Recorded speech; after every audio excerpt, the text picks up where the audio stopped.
Turn on the camera now. The chilling text from an unknown number hit me like a blow during dinner with my daughter. Her laughter filled the room, warm and familiar, but the message promised chaos. As she grabbed my hand to take my phone, the door burst open. You won't believe who came. Before we continue, please subscribe to the channel and let us know where you're listening in the comments. My hands trembled as I held the check. The signature looked like mine, but the pen marks wavered where someone had tried too hard to copy. My final flourish. $5,000 made out to cash. Dated 3 days ago. I'd never written this check. The kitchen door creaked behind me. Emily walked in, designer purse slung over her shoulder, keys jingling in her manicured fingers. She froze when she saw me at the table. Dad, what are you doing with Emily? I lifted the check higher, my voice steadier than I felt. This is your work, isn't it? This signature clearly isn't mine. Her face went pale. She stepped forward, reaching for the paper. Dad, it's not what you think. I just need it. I pulled the check back, standing up so quickly, my chair scraped against the floor. You forged my signature. Listen to me. Her voice cracked. I'm in trouble. Okay? Real trouble. The bills are piling up, and I couldn't ask you again after last time. So you decided to steal from me instead. Emily's composure shattered. She grabbed the edge of the kitchen counter, knuckles white. It's not stealing. You're my father. I knew you'd help me if you understood. Understood? What? That my daughter is a criminal? The word hit her like a slap. Her eyes flashed with something dangerous. A criminal, really? After everything I've been through since Mom died, you think I wanted this? My chest tightened. Margaret's. Death had been hard on both of us. But Emily had spiraled in ways I couldn't follow. The gambling, the shopping, the lies about where the money went. Your mother always worried you loved money more than people. I said quietly. Don't. Emily's voice turned cold. Don't you dare bring Mom into this. She would have understood. She would have helped me by forging checks, by lying to banks. Emily stared at me for a long moment. Then she laughed, but it sounded broken. You really think this is about one check? You really have no idea, do you? Something in her tone made my stomach drop. What do you mean? She turned away, walking toward the living room. Forget it. Just forget everything. I followed her, still clutching the check. Emily, what did you mean? What don't I know? She was shoving things into her purse now. Her phone charger from the coffee table, a bottle of perfume from the mantel, moving with the jerky efficiency of someone preparing to run. Emily, answer. Me? You want answers? She spun around, eyes blazing. Fine. This isn't the first time, Dad. It's not even close. And honestly, I'm not sorry. You sit in this house counting your pennies while I'm drowning. Well, congratulations. You finally caught me. The room tilted. My legs felt weak. What are you saying? I'm saying you never understood me. Mom did, but you just judge. Always just criticism, never solutions. She zipped her purse shut with violent force. I'm done trying to explain myself to someone who sees me as a disappointment. How many times? My voice came out as a whisper. Emily paused at the front door, hand on the knob. She looked back at me with something that might have been pity. More than you want to know, Dad. Way more. The door slammed behind her. Through the window, I watched her stride to her car, heels clicking on the driveway. The engine roared to life, and she was gone. I stood alone in my living room, still holding the check that had started it all. Outside, a neighbor's dog barked once, then fell silent. The subway car rocked beneath me as we pulled into the financial district station. I'd barely slept, Emily's words echoing in my head. More than you want to know. The check felt heavy in my jacket pocket, folded and refolded until the creases had worn soft. I needed to know how deep this went. The bank building stretched 40 stories into the gray morning sky. Inside, marble floors reflected fluorescent lights, and the hustle of morning business surrounded me. I asked for someone who could help me review my account history. Mr. Harper, a woman in her 30s, approached, extending her hand. I'm Sarah Wilson, loan specialist. I understand you have some questions about your account. We sat at her desk, separated by neat stacks of paperwork and a computer screen. She angled toward me. I pulled out the check with shaking fingers. I found this in my kitchen yesterday. I didn't write it. Sarah examined the check, her professional smile faltering slightly. I see. Let me pull up your full account profile. Her fingers clicked across the keyboard. Mr. Harper, you have an active loan for $500,000. The words hit me like ice water. That's impossible. I never took such a loan. It was approved 6 months ago. She turned the screen toward me. Here's your signature on all the documents. I leaned forward, squinting at the digital images. The signature looked exactly like mine, but I remembered nothing about these papers, these dates, these amounts. This is forgery. My voice sounded strange, distant. My daughter? Oh, goodness. What has she done? Sarah's expression softened.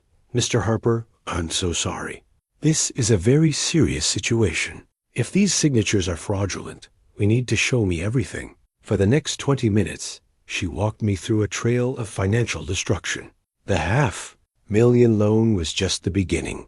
There were credit cards opened in my name, smaller loans, cash advances, all bearing my forged signature, all approved because my credit score had been spotless before this began. The total exposure is approximately $700,000, Sarah said gently. My vision blurred. $700,000, my entire retirement savings, my house equity, everything Margaret and I had built over 40 years of marriage gone. When did this start? The first transaction was 11 months ago. A small credit card, just $5,000. Then it escalated. 11 months, right after Margaret's funeral, when Emily had been so devastated, so lost. When I'd been trying to comfort her, she'd been planning this. What are my options? Sarah handed me a stack of paper copies. You'll need to file police reports. For identity theft, the bank will investigate. But Mr. Harper, she paused, choosing her words carefully. This level of systematic fraud, especially by a family member, it's going to be complicated. I stood up on unsteady legs, clutching the documents to my chest. The bank's air conditioning felt arctic against my skin. Thank you, I managed. Mr. Harper, I'm required to inform you that some of these loans are already in default. You'll be receiving legal notices soon. The elevator down seemed to take forever. When I finally stepped onto the sidewalk, the summer heat hit me like a wall. People streamed past, talking on phones, carrying coffee, living their normal lives, while mine crumbled around me. I looked down at the papers in my hands. Evidence of my daughter's betrayal, printed in black and white.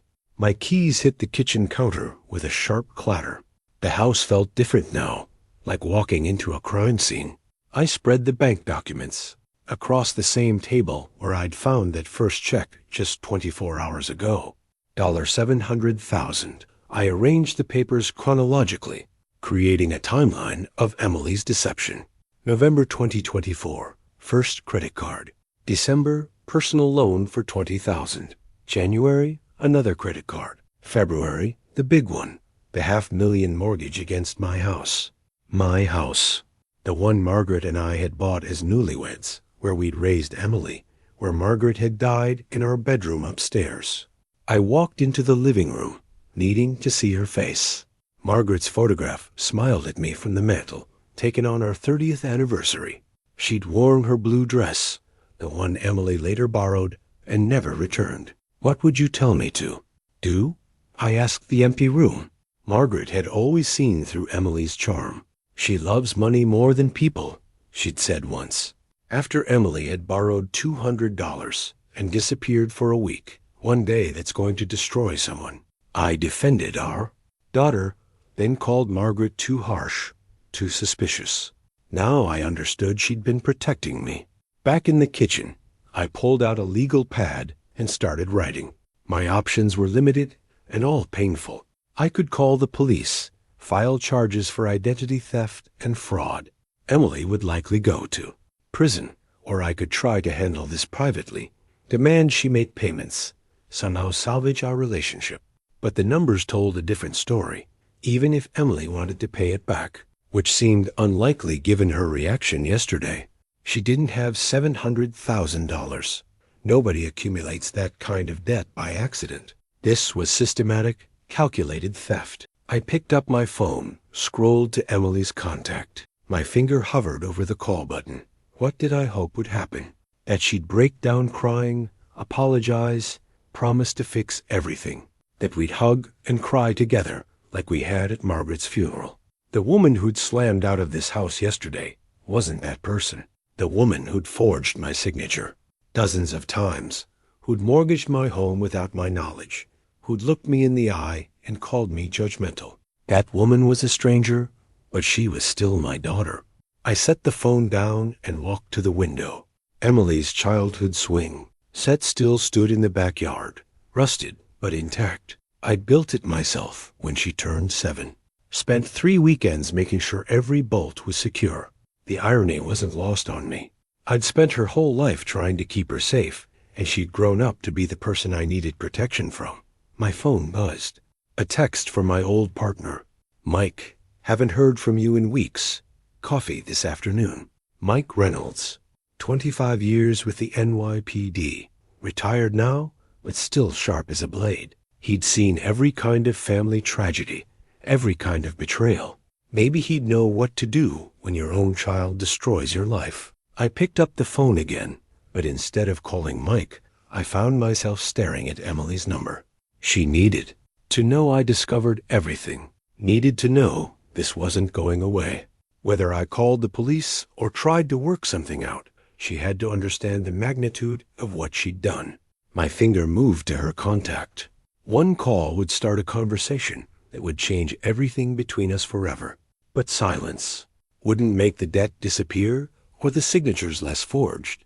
I pressed the number and listened to it ring. 24 hours later, I stared at Emily's contact on my phone screen. The bank documents lay spread across my kitchen table like evidence. At a crime scene. I'd rehearsed what to say a dozen times, but my fingers still trembled over the call button. The phone rang 4 times before she answered. What do you want, Dad? Her voice carried the same cold edge from our last conversation. Emily, I know about the $500,000 loan. Explain this to me. Silence stretched between us. I could hear a television in the background, some comedy show with canned laughter that felt obscene given our circumstances. What loan? She asked finally, but something in her tone had shifted. Uncertainty crept in where confidence had been. The $500,000 you borrowed against my house. The bank showed me everything. Dad, you're exaggerating. These are just temporary financial difficulties. Temporary?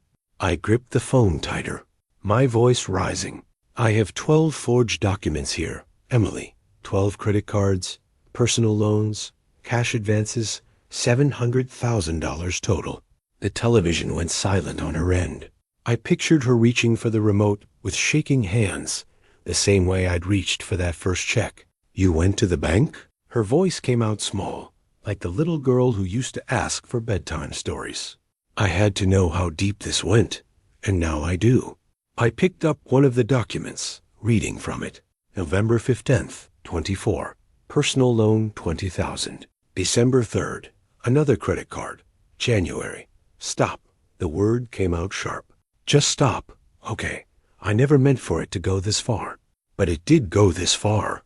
You mortgaged my house, Emily, the house your mother and I bought together, where she died, where I planned to live out my final years. You always think only about money. Her voice turned vicious again. What about what I've been going through? What about my problems? My free hand clenched into a fist. Your problems? You created these problems by stealing from your own father. I didn't steal. I needed help. And you're always so stingy with everything. Mom was right about you. The mention of Margaret hit like a physical blow. Don't you dare mention your mother. She would be ashamed of what you've become. Ashamed? She understood me. She knew what it was like to need things, to want a better life. You never understood either of us. I stood up, pacing to the window. Outside, Mrs. Chun from next door was watering her garden, living her peaceful life, while mine exploded around me. Your mother warned me about your relationship with money, I said quietly. She said you loved it more than people. I defended you. Then, she said that? Emily's voice cracked. She said one day it would destroy someone. I thought she meant you. I never imagined she meant me. Dad, listen. No, you listen. The words came out harder than I intended. I trusted you. After your mother died, I tried to be there for you. I gave you money when you asked. I never questioned where it went. And this is how you repay me. You don't understand the pressure I'm under. The bills, the payments, pressure you created. I had a simple retirement planned. Enough money to live comfortably. Maybe take a trip, Margaret. And I always talked about. Now I might lose everything, because my own daughter is a criminal. I'm not a criminal. You forged my signature dozens of times. You took out loans in my name. You stole $700,000. What do you call that? The line went quiet, except for her breathing. Heavy, angry breathing that reminded me of her tantrums as a child. I call it survival, she said finally. And if you can't understand that, then maybe Mom was right about more than just money. What's that supposed to mean? Figure it out yourself. The line went dead. I stood holding the silent phone, staring at the black screen that reflected my tired face. In the distance, I could hear children playing in someone's backyard, their laughter carrying on the evening air. $700,000. My daughter, my only family left. I set the phone down next to the documents and tried to figure out what came next. The next morning, I climbed the familiar stairs to Mike's apartment, clutching a manila folder stuffed with bank documents. My legs felt heavy, like I was walking through deep water. I barely slept after Emily hung up on me. Mike answered on the second knock, his weathered face creasing with immediate concern. John, you look terrible. I need to talk to someone who understands criminals. He stepped aside, gesturing me into his small kitchen. Coffee percolated on the counter, filling the air with familiar comfort. Mike had always been a steady presence. 25 years with the NYPD, retired now, but still sharp as a razor. What's going on? I sat at his scarred wooden table and opened the folder. Papers spilled out like accusations. Mike, I don't know what to do. She's my daughter. He poured 2 cups of coffee, black for both of us, and sat down across from me. His gray eyes, the same ones that had interrogated countless suspects, focused on the documents. Start from the beginning. So I did. The forged check in my kitchen, the bank visit, the horrifying discovery of systematic fraud. Mike listened without interruption, occasionally picking up a paper to examine it more closely. $500,000, he said finally, setting down a loan document. John, this is serious crime. This isn't shoplifting or writing a bad check, but I can't put my own child in prison. Mike leaned back in his chair, studying me with the patience of someone who'd heard every family tragedy imaginable. And she can destroy you financially. Have you thought about that? I had all night lying in bed, staring at the ceiling where Margaret and I used to plan our future together. Give me a little more time. Maybe she'll come to her senses. Time for what? To forge more signatures? To fix this somehow? Mike stood up, walking to his kitchen window that overlooked the same Brooklyn street where we'd both lived for decades. John, in my experience, people who commit this level of fraud don't suddenly develop a conscience. She's not some street criminal. She's my daughter who stole $700,000 from you. He turned back to face me. Family or not, that's felony fraud. Multiple counts. I watched him organize the papers into neat piles, his cop instincts taking over. Document by document, he was building a case, probably without even realizing it. What would you do? I asked, if it were my kid. Mike sat back down, his expression softening slightly. I'd want to believe they could change too, but I'd also protect myself. How? File a police report. Get this documented officially. Even if you don't press charges right away, you need legal protection. The thought of walking to a police station, of telling strangers that my daughter was a thief, made my stomach turn. I can't. Not yet. Mike nodded slowly, but I caught something in his expression. A quick calculation, the kind of look he used to get when planning how to approach a difficult case. Okay, he said, but John, promise me something. Don't let her talk you into anything stupid. Don't sign anything. Don't give her access to any more accounts. I won't. And keep these documents safe. He gestured to the papers. They're your only proof. I gathered everything back into the folder, suddenly exhausted. Mike walked me to the door, his hand heavy on my shoulder. You're a good father, he said, but sometimes good fathers have to make hard choices. I walked home slowly, the folder tucked under my arm like a shield. Behind me, I didn't see Mike return to his kitchen, didn't see him pick up his phone, didn't see the determined expression that crossed his weathered face. Some choices I was about to learn get made for you. 3 days passed in silence. I waited by the phone, hoping Emily would call with an explanation, an apology, some sign that the daughter I'd raised still existed somewhere inside the stranger who'd hung up on me. On Thursday evening, while I sat picking at a microwave dinner, my phone rang. Emily's name lit up the screen. Hi, Dad. Her voice was completely different, soft, hesitant, almost shy. I've been thinking about our last conversation. I nearly dropped the phone. I wasn't expecting to hear from you. I know, and I'm sorry about that. I was angry and scared, and I said things I didn't mean. She paused, and I could hear her take a shaky breath. I've been doing a lot of soul-searching these past few days. My heart began to pound with something. That felt dangerously like hope. Have you? I realize I hurt you, really hurt you, and I want to make everything right. Her voice carried the same tone she'd used as a child when she'd broken something and wanted to fix it before I noticed. I want that too, sweetheart. Can you come for dinner tomorrow night? I'll cook your favorite. That pot roast with the carrots you always loved when Mom made it. Tears pricked at my eyes. Margaret's pot roast. Emily hadn't cooked it since the funeral. Of course, I knew you'd understand eventually. I do understand. And Dad, bring all those papers from the bank. We'll go through everything together and figure out how to fix this mess. The relief flooding through me was so intense I had to sit down. Really? You mean that? I mean it. 7 o'clock tomorrow. Okay? And Dad? Yes, I love you. I know I don't say it enough, but I do. After she hung up, I sat in my kitchen grinning like a fool. The Emily who'd called me was the Emily I remembered. Thoughtful, remorseful, ready to take responsibility. The harsh woman from our previous conversation must have been fear-talking, panic at being caught. People could change, especially when they realized how much they stood to lose. I spent the next day planning what I'd say, how we'd work together to resolve the financial mess. Maybe she could get a loan from her company, or we could set up a payment plan with the banks. The important thing was that we'd face it together, as a family. At 6:30, I loaded the manila folder into my car and drove toward Manhattan. Traffic was light, and I found parking right outside Emily's building. Everything seemed to be falling into place.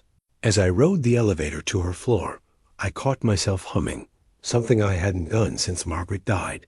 The smell of pot roast hit me as soon as Emily opened the door, and for a moment, it felt like stepping back in time. Dad, she hugged me tightly, and I noticed she'd done her hair the way Margaret used to like it. I'm so glad you came. The table was set with her good china, candles flickering between wine glasses. She'd even put on the dress I'd bought her last Christmas. This looks wonderful. I wanted it to be special, a new beginning for us. She took the folder from my hands, setting it carefully on the side table. We'll look at all this after dinner, okay? I want to understand everything. I squeezed her hand, overwhelmed with gratitude that my daughter had come back to me. I had no idea she was setting the perfect trap. I woke before dawn, my mind immediately turning to tonight's dinner. For the first time in days, I felt something, resembling hope stirring in my chest. Emily wanted to fix things, My daughter was coming back to me. The morning routine felt different, purposeful. I selected my best navy suit, the one Margaret always said made my eyes look younger, and pressed it carefully. Every crease had to be perfect for tonight. After breakfast, I pulled out our family photo albums, something I hadn't done since Margaret's funeral. Page after page of Emily's childhood, her first day of school, missing front teeth in Christmas pictures, graduation from high school with that radiant smile. Where had that sweet girl gone? There she was at age 7, flour in her hair from helping Margaret bake cookies, and at 15, rolling her eyes at my camera, but laughing despite herself. The transformation hadn't happened overnight. Somewhere between her college years and now, the daughter I knew had disappeared, replaced by someone desperate enough to steal from her own father. Tonight I get her back, I told Margaret's photograph on the mantel. By noon, I'd organized all the bank documents into chronological order.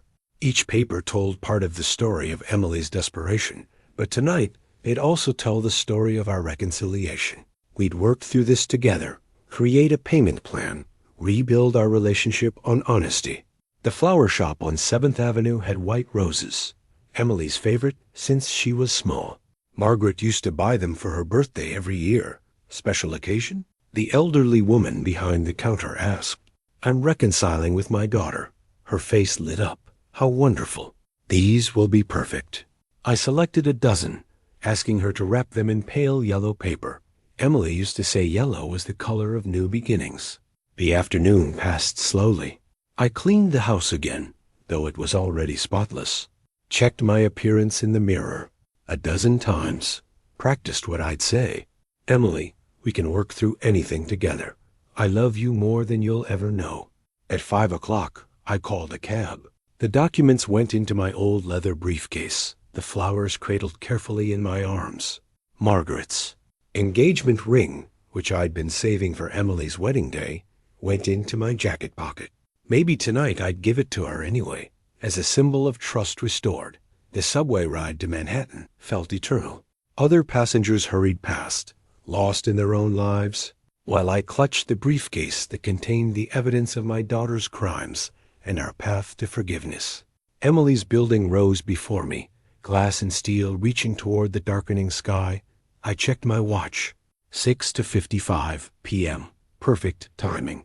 In the elevator, my reflection looked back at me, hopeful, nervous, still believing that love could conquer anything. The flowers filled the small space with their sweet scent, promising new beginnings.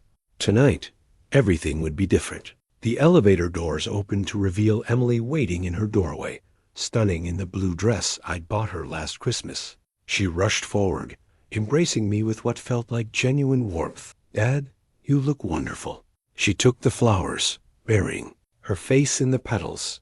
White roses, you remembered. Her apartment smelled like pot roast, just as promised. The dining table was set with her good china, candles flickering between crystal glasses. For a moment, it felt like stepping back in. Time to family dinners when Margaret was alive. This is beautiful. I wanted tonight to be special, a new beginning for us. She guided me to the couch, taking my briefcase and setting it carefully on the side table. Wine? I got that Merlot you like? We sat across from each other at the elegant table, but something felt off. Emily kept glancing at my briefcase, and I noticed scattered bills peeking out from beneath magazines on her coffee table. Credit card statements, overdue notices, the detritus of financial chaos, barely hidden. The pot roast is just like Mom's, I said, trying to recapture the warmth of our phone conversation. I found her recipe card. Emily's smile seemed strained. Dad, about those documents you brought. We'll get to that. I cut another piece of meat, savoring the familiar flavors. I'm just glad we're talking again. Me too. But her leg bounced under the table. Nervous energy she couldn't quite contain. How much did you say the total was? 700,000. I watched her face carefully. But Emily, the important thing is that we're going to solve this together. She nodded quickly. Too quickly. Absolutely. That's exactly what I want to discuss. Her fingers droomed against her wine glass. I've been thinking about the logistics. I'm so relieved you're taking this seriously. Oh, I am. Emily leaned forward, her expression shifting into something more calculated. Here's what I need from you, Dad. To pay back that money, I'll need capital to get started. Seed money for the repayment plan. My fork paused halfway to my mouth. Seed money? Just a small loan?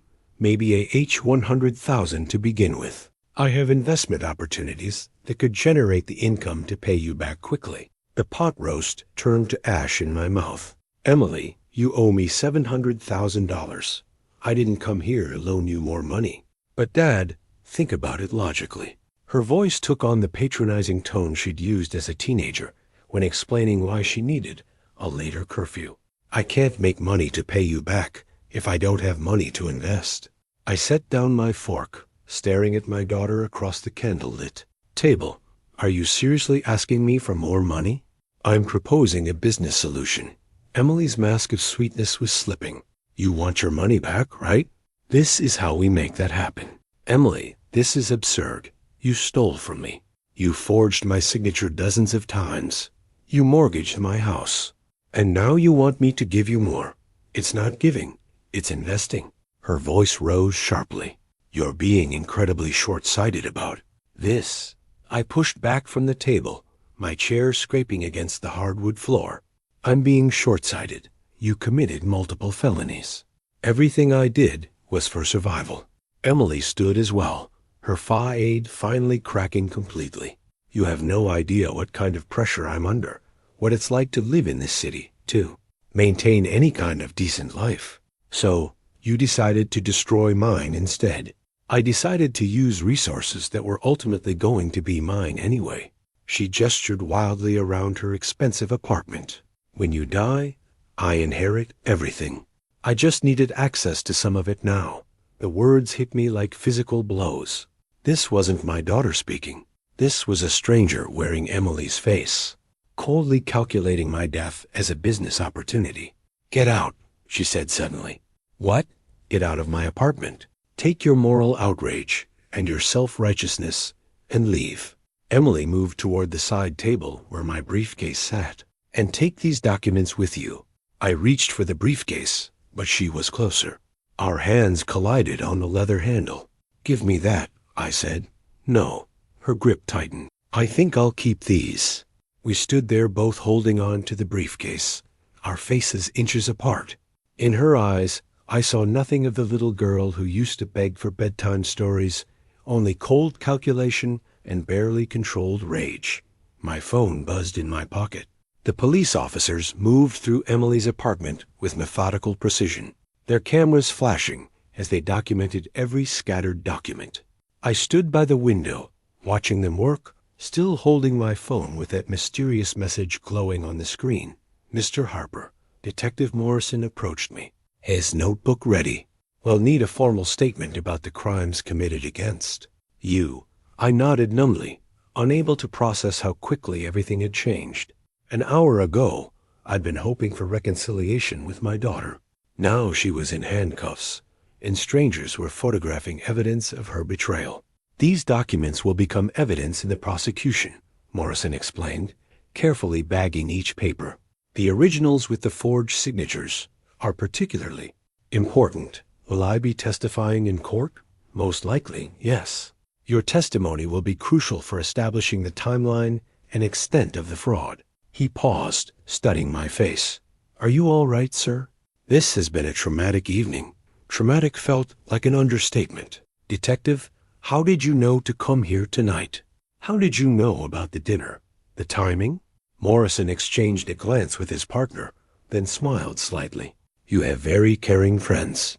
Mr. Harper, someone called in a tip about ongoing financial fraud and suggested tonight would be the perfect time to make an arrest. My hands trembled as the implication hit me. A friend called you? Someone with law enforcement experience? They'd been conducting their own investigation and felt it was time for official intervention. Morrison handed me his business card. They coordinated with us to ensure everything was handled properly. Mike. It had to be Mike. 20 minutes later, I sat in the back of a taxi, Emily's apartment building shrinking behind us as we headed toward Brooklyn. The driver attempted small talk about the weather, but I couldn't focus on anything except the revelations settling in my chest like a stone. My oldest friend had orchestrated my daughter's arrest. Back home, I sat in my living room, surrounded by the same family photos I'd looked at that morning when I'd been full of hope about reconciliation. Margaret's face smiled at me from the mantel, and I wondered what she would think about tonight's events. Would she be proud that justice had been served? Heartbroken that our daughter was in jail? Grateful that Mike had protected me when I couldn't protect myself? I picked up my phone, scrolling to Mike's contact. My finger hovered over the call button, just as it had when I'd first decided to confront Emily about the forged check. That felt like a lifetime ago. The mysterious SMS was still on my screen. Turn on camera. There's going to be a show now. It made perfect sense. Mike had wanted video evidence of Emily's confession, her demands for more money, her complete lack of remorse. He'd orchestrated the entire thing. I pressed Mike's number and listened to it ring. Mike, you organized the arrest, didn't you? No hesitation in his voice. Yes, I did. I'd called him at 8 in the morning after a sleepless night spent staring at the ceiling. His direct admission still hit me like a physical blow, even though I'd known it was true. John, you never could have done this yourself, he continued matter-of-factly. You love her too much to see clearly. How long have you been planning this? Since the day you left my apartment, I could see you'd never press charges, never protect yourself, so I decided to protect you instead. Mike's voice carried the same calm authority he'd used during his police days. I followed her for 3 days. You followed Emily. She was meeting other potential victims, John. Elderly men, mostly. She was already working on her next targets, while manipulating you for more money. Papers rustled on his end of the line. I documented everything, the meetings, the locations, the pattern of behavior.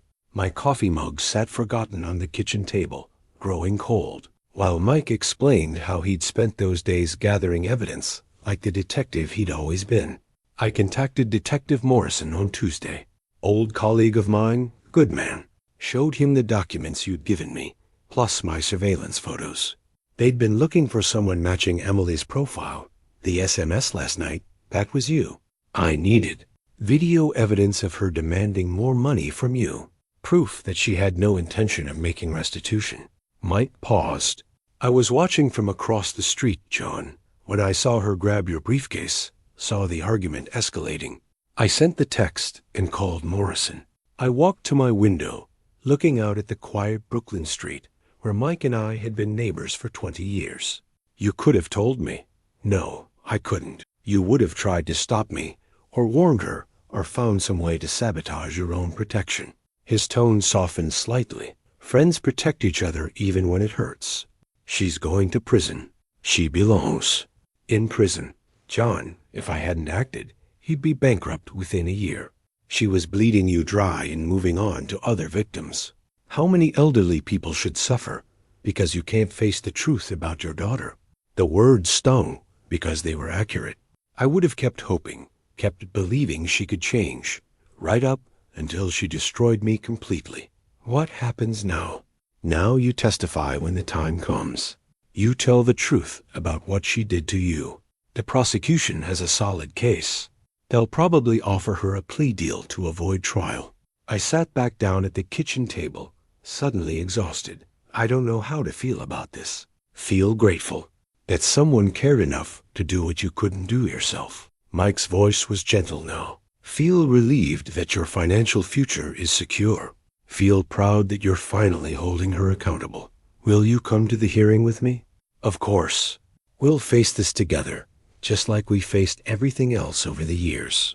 After we hung up, I sat in my kitchen for a long time, processing everything Mike had told me. He'd risked our friendship to save me from my own inability to see Emily clearly. He'd used his professional skills and contacts to protect me when I was too emotionally compromised to protect myself. Margaret had always said Mike was the best friend a person could have. Now I understood why. 3 weeks later, Mike picked me up in his old Honda, and we drove together toward the federal courthouse in Manhattan for Emily's sentencing hearing. The federal courthouse rose before us like a monument to consequences.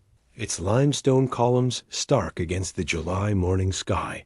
Mike and I climbed the steps together, my best suit feeling formal and foreign after weeks of casual clothes and sleepless nights.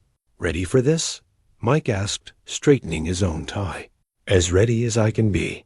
Inside, the courtroom was smaller than I had expected, wood-paneled and serious. Emily sat at the defendant's table in an orange jumpsuit, her hair pulled back severely, looking nothing like the polished woman who'd served me dinner 3 weeks ago. She didn't look at me when I entered. Judge Patricia Thornton presided it with quiet authority, her gray hair and wire-rimmed glasses giving her the appearance of someone who'd seen every kind of human failing and wasn't surprised by any of it. "Mr. Harper," she said when my turn came to speak, "would you like to provide a victim impact statement?" I stood on unsteady legs, the prepared speech trembling in my hands. "Your Honor, my daughter stole $700,000 from me over the course of 11 months. She forged my signature, opened accounts in my name, and mortgaged my house without my knowledge." My voice grew stronger as I continued, "But the financial damage isn't the worst part. She destroyed my trust, manipulated my love for her, and showed no remorse until she was caught. Even then, she demanded more money instead of offering to make things right." Emily's shoulders shook slightly, but she still didn't turn around. "I love my daughter," I concluded, "but I can't enable her destructive behavior anymore. She needs to face the consequences of her choices." When Emily was finally allowed to speak, she stood slowly, her voice barely audible. "I'm sorry for what I did to my father. I was desperate and made terrible choices." But even her apology felt calculated, practiced during weeks in custody. Judge Thornton's sentencing was comprehensive and final. "Emily Harper, you are hereby sentenced to 4 years in federal prison for identity theft, document forgery, and bank fraud. You are also ordered to provide full restitution to the victim in the amount of $700,000. The gavel came down with a sound like a door closing forever. As they led Emily away, she finally looked at me. "I hope you're happy now," she said quietly. "I hope you learn responsibility," I replied. Outside the courthouse, Mike and I walked slowly down the steps, the summer heat washing over us like a cleansing wave. "Justice has been served, friend," Mike said simply. I nodded, feeling something I hadn't experienced in months. Peace, not happiness. There was nothing happy about watching your child face the consequences of their crimes. But peace finally after months of manipulation and lies. "Thank you," I told Mike, "for doing what I couldn't do. That's what friends are for." We walked toward his car, 2 old men who'd learned that sometimes protecting someone means refusing to enable their worst impulses. Margaret would have understood. She'd always known that love without boundaries wasn't love at all. It was just another form of harm. Emily would serve her time, pay her debt, and hopefully learn something about accountability. I would rebuild my financial security and move forward with the knowledge that I'd finally chosen justice over misguided loyalty. The scales had balanced at last. If you like this story, please like this video, subscribe to the channel, and share your impressions of this story in the comments. To listen to the next story, click on the box on the left. Thank you for watching.